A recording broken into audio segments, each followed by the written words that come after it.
Alors ici, nous sommes dans le parc national de Haussa, en Finlande, à la frontière sud de la Laponie,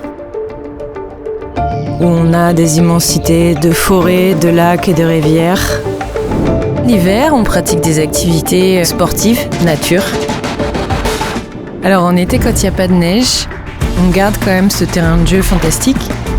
Évidemment, les activités vont plus être tournées vers les lacs et les rivières, avec le canoë, le kayak, mais également les randonnées en nature, des bivouacs où on peut partir en totale autonomie, et ça c'est génial.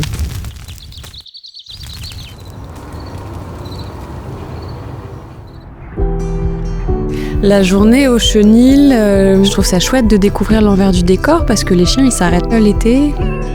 C'est des chiens qui sont très affectueux, qui sont en demande d'affection, en demande d'attention.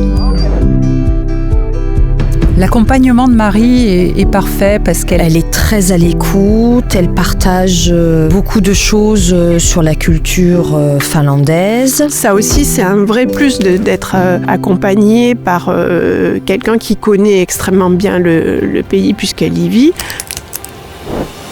En fait, le principe en Finlande, c'est que les gens adorent aller se ressourcer et passer du temps en nature et en cabane.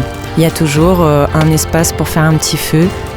Les déjeuners, c'est vraiment une expérience à elle toute seule. Manger ce qu'on a mangé, je ne m'attendais pas du tout à ça. C'est un moment convivial parce qu'on prépare ensemble, on apprend des techniques pour allumer le feu.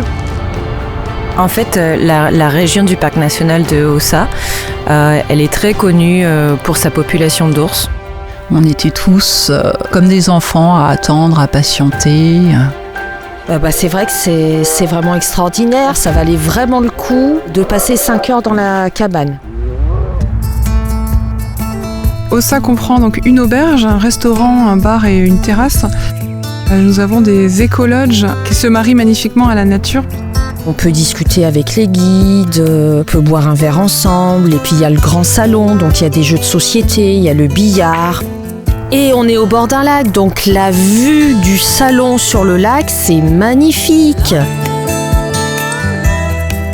C'est vraiment un moment à partager avec d'autres personnes. On est dans une région où on peut se ressourcer. L'accès à la nature est très facile. Ça incarne la liberté, l'espace, une manière de faire du tourisme de façon douce. On peut vivre au rythme des saisons et pas au rythme du monde moderne.